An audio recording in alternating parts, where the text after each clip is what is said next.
역대하 30장 13절부터 27절까지 말씀 봅니다.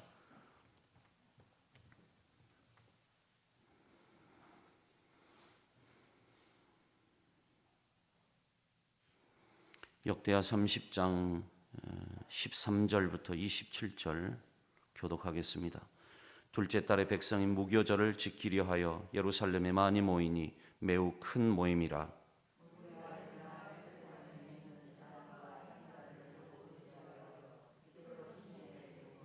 둘째 달 14째 날에 유월절 양을 잡으니 제사장과 레위 사람이 부끄러워하여 성결하게 하고 번제물을 가지고 여호와의 전에 이르러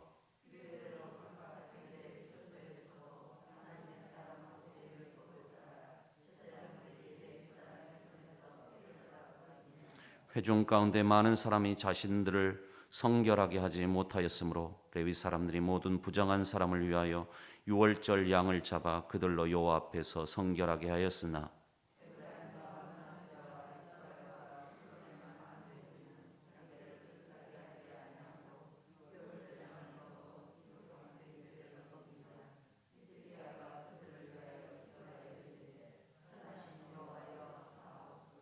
결심하고 하나님 곧 그의 조상들의 하나님 여호와를 구하는 사람은 누구든지 비록 성소의 결례대로 스스로 깨끗하게 못하였을지라도 사하옵소서 하였더니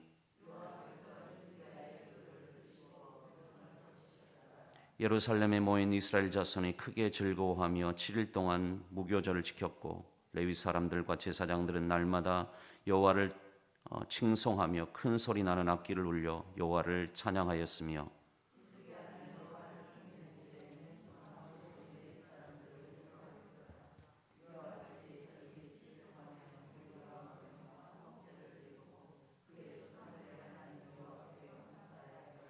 온 회중이 다시 7일을 지키기로 결의하고 이에 또 7일을 즐겁게 지켰더라.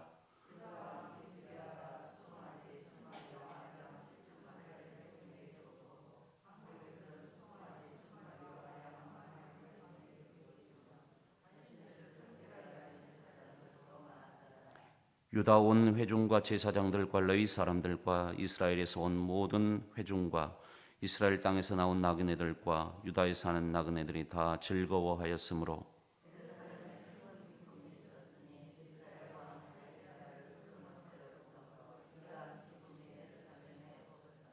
그때 제사장들과 레위 사람들이 일어나서 백성을 위하여 축복하였으니 그 소리가 하늘에 들리고 그 기도가 여호와의 거룩한 처소 하늘에 이르렀더라.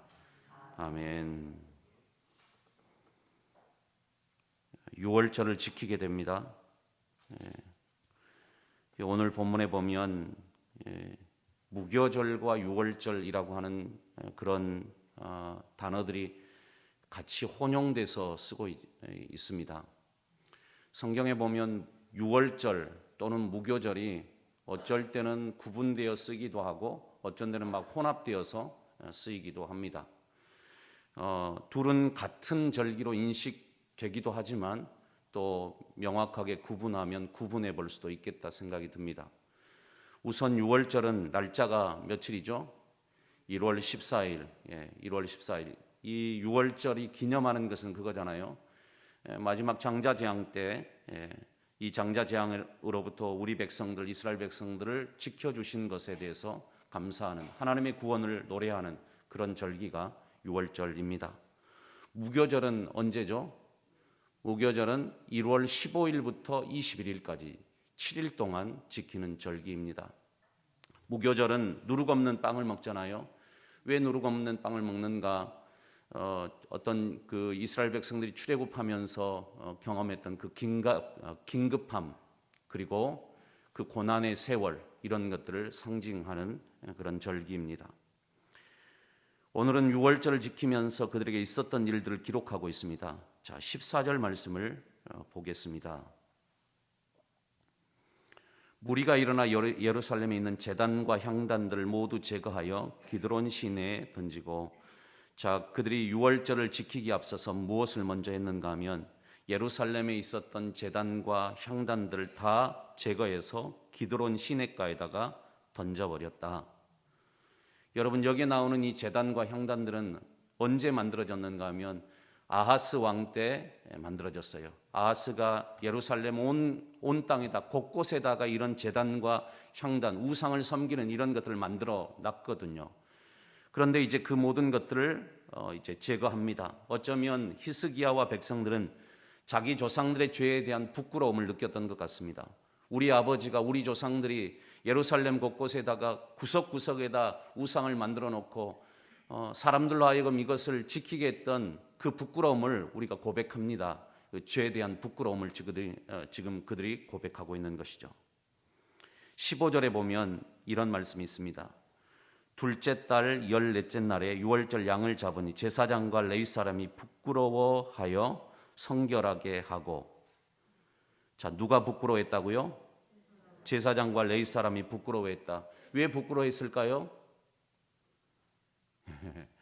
아마도 그냥 제 생각입니다만은 제사장과 레위 사람들이 부끄러움을 가졌던 이유는 거룩한 절기가 유월절이잖아요.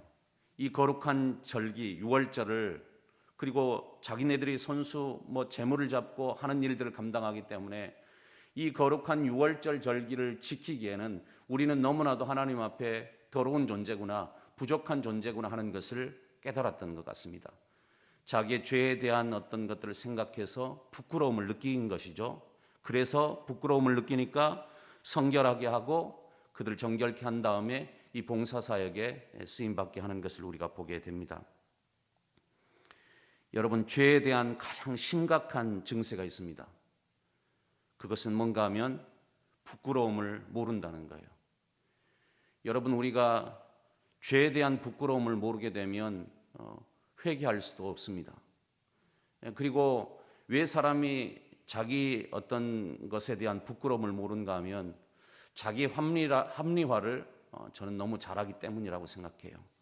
어떤 죄에 대해서 내가 정확하게 하나님 이게 저의 죄입니다 라고 솔직하게 정직하게 고백하면 거기에서부터 회개가 일어나고 하나님의 용서를 받을 수 있는 길로 열리지만, 어떤 죄 앞에서도 내가 이래서 이랬습니다, 저래서 이랬습니다 라고 자기 합리화를 시작하게 되면 부끄러움을 느끼지 못하는 거죠. 회개할 수 없게 됩니다. 우리가 회개의 가장 중요한 모습이 나의 부끄러움을 아는 것이라고 우리가 여기고, 하나님 앞에 늘 설 때마다 하나님, 제가 저의 죄에 대해서 부끄러워할 줄 아는 그런 마음을 제게 허락해 주십시오. 우리가 하나님 앞에 기도해야 하겠습니다. 자, 오늘 말씀 보면 또 이 문제가 또 발생을 해버렸어요. 18절 말씀을 볼까요? 18절에 보면 에브라임과 므낫세와 이사갈과 스불론의 많은 무리가 나옵니다. 여러분, 여기 나오는 에브라임, 므낫세, 이사갈, 스불론, 여기 이 지파들은 북이스라엘에 소속되어 있는 지파들입니다. 그러니까 이 사람들이 왜 지금 유다에 내려왔어요? 이 사람들이 유월절을 지키기 위해서 내려온 거죠. 유월절을 지키기 위해서 북이스라엘에서부터 내려온 사람들입니다. 그런데 이 많은 무리가 18절 자기들을 깨끗하게 하지 아니하고 유월절 양을 먹어 기록한 규례를 어긴지라. 자, 이 북이스라엘에서 온 많은 무리가 유월절 양을 자기 몸이 더러워진 줄도 모르고 정결하게 되지 못한 상태에서 어쩌면 부지 중에 성경에 보면 부정하게 되는 경우가 있잖아요. 내가 시체를 만졌다거나 시체에 접촉했다거나 그런 일들이 사람으로 하여금 부정하게 만들어버려요. 그런데 아마 이 사람들은 이런 부정한 상태에서, 이런 것들을 깨닫지도 못한 상태에서 거룩한 유월절 어린 양을 먹게 됩니다. 이렇게 되면 어떻게 하라고 했죠? 이런 사람은 백성 중에서 끊어진다 그랬어요. 심각한 죄를 저지른 거죠. 바로 이때 히스기야가 그들을 위해서 기도했을 때 하나님께서 그의 기도를 들으시고 백성을 고쳐주셨다고 말씀합니다. 20절 여호와께서 히스기야의 기도를 들으시고 백성을 고치셨다 말씀합니다. 그리고 온 회중은 다시 더 7일을 지키기로 또 합니다. 자, 23절 볼까요? 23절 온 회중이 다시 7일을 지키기로 결의하고 이에 또 7일을 즐겁게 지켰더라. 여러분, 왜 7일을 또 지켰을까요? 뭐 날짜를 또 잡아가지고 또 지키려고 하다 보니까 이렇게 7일 더 지키게 된 것일까요? 그것은 아닙니다. 오늘 이 본문 23절부터 27절까지 우리가 읽어보면 그들 가운데 유월절을 지키는 온 백성들의 마음 가운데 자원하는 마음과 기쁨이 충만해서 도저히 우리는 이 기쁨을 주체할 수가 없다. 그래서 그들은 일주일을 더 연장해서 우리 더 지킵시다. 그렇게 결의를 한 것입니다. 오늘 여러분이 23절부터 27절까지를 읽어보세요. 가장 많이 나오는 단어들이 이런 단어입니다. 즐겁게, 그리고 기쁨, 이런 단어입니다. 큰 기쁨.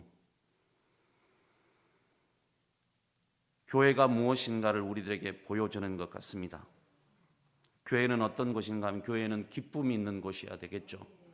교회는 즐거움이 있는 곳이어야 돼요.